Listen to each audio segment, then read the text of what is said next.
পাকিস্তান আবারও রক্তাক্ত হল সন্ত্রাসী হামলায়। দেশটির উত্তর পশ্চিমাঞ্চল ও বেলুচিস্তান প্রদেশে সংঘটিত 3টি পৃথক হামলায় অন্তত 22 জন নিহত হয়েছেন, যাদের মধ্যে সেনা সদস্যরাও রয়েছেন।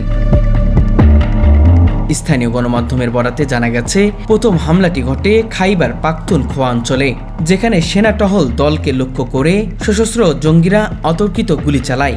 এতে বেশ কয়েকজন সেনা নিহত হন এবং আহতদের অবস্থা আশঙ্কাজনক। এমন হামলার মাধ্যমে পাকিস্তানের অভ্যন্তরে চরম অস্থিতিশীলতা ও নিরাপত্তাহীনতার চিত্র আবার স্পষ্ট হয়ে উঠেছে।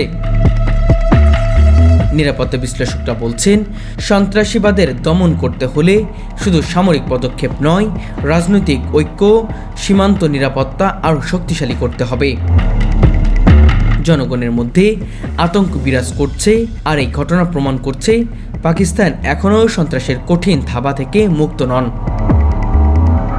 পাকিস্তানে 2001 সালের পর থেকে সন্ত্রাসবাদ সবচেয়ে বড় নিরাপত্তা হুমকি হিসেবে দেখা দিয়েছে। তালেবান ও বিচ্ছিন্নবাদী গোষ্ঠীগুলোর হামলায় হাজার হাজার মানুষ নিহত হয়েছে। খাইবার পাখতুনখোয়া অঞ্চলটি আফগান সীমান্ত ঘেঁষা হওয়ায় বহুদিন ধরে জঙ্গিদের আস্তানা হিসেবে পরিচিত। সীমান্ত দুর্বল হওয়ায় অস্ত্র বিস্ফোরণ পাচার সহজ হয়ে যায়।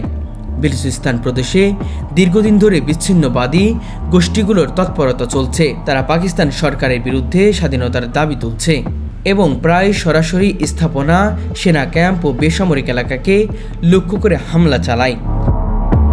জাতিসংঘের একটি প্রতিবেদনে বলা হয়েছে, আফগানিস্তানে তালেবান ক্ষমতা গ্রহণের পর পাকিস্তানি জঙ্গি হামলা উল্লেখযোগ্যভাবে বেড়েছে। এক বছরে অন্তত 60-এর বেশি হামলায় ঘটনা নথিভুক্ত হয়েছে। পাকিস্তানি বিশ্লেষকরা মনে করেন, আন্তর্জাতিক সংকট ও রাজনৈতিক অস্থিরতার সুযোগ দিয়ে সন্ত্রাসীরা তাদের তৎপরতা বাড়াচ্ছে, যা সামনের দিকে আরও ভয়াবহ রূপ নিতে পারে।